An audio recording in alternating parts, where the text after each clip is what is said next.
मला एक सांग, जर आपण सगळे देवाचाच अंश आहोत, तर मग आपल्यामध्ये ही निगेटिव्हिटी, विकृती हे आलं कुठून?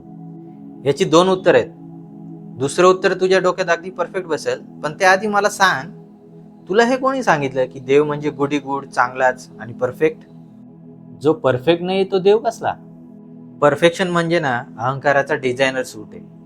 तुला कोणती वेगळी डिझाईन आवडू शकते, मला कोणती वेगळी डिझाईन आवडू शकते. तू सर्टिनिटी आणि सिमेट्रीला परफेक्शन मानतो, पण नेचर म्युटेशनवर चालतं. पण चांगलं वाईट हे सब्जेक्टिव्ह असू शकत नाही ना. सोशल लेवलवर पूर्णपणे नाही, पण ते तितकं ऑब्जेक्टिव्ह पण नाहीये जेवढं तुला वाटतंय. ते कसं काय? एका टेररिस्टचा देव रक्त मागतो, एका संन्याशाचा देव मौन मागतो, एका आर्टिस्टचा देव कला मागतो. तुझा देव अनंत असू शकतो, माझा शून्य असू शकतो. मग खरा देव कोण आहे?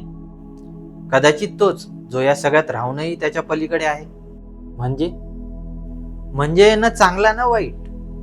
म्हणजे जसं की पाणी कधी शेतकऱ्यासाठी जीवनही बनते आणि कधी पूर आला तर सगळं उद्ध्वस्तही करते. पाण्याने त्याचा स्वभाव नाही बदलला, तो न्यूट्रलच आहे. फक्त परिस्थितीनुसार आपण त्याला वेगळं नाव दिलं. पण ही विकृती, वाईटपणा आला कुठून मग? अँट्रोपीमुळे. आणि हेच ते दुसरं उत्तर आहे जे तुला चांगलं समजेल. सायन्सवाली एंट्रोपी, जिथे युनिव्हर्स बाय डिफॉल्ट ऑर्डर करून डिसऑर्डरकडे जाते. एक्झॅक्टली. युनिव्हर्सचा नियमच आहे, ऑर्डरसाठी कॉन्शियस राहावं लागतं, त्याच्यावर लक्ष केंद्रित करावं लागतं. डिसऑर्डर तर बाय डिफॉल्ट आहे.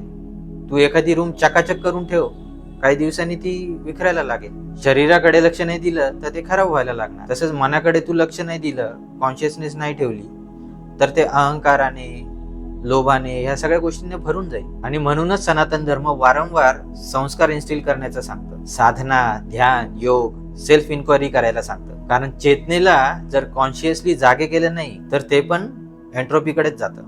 म्हणजे ही घसरणच विकृती आहे. मग या विकृतीपासून वाचायचं कसं?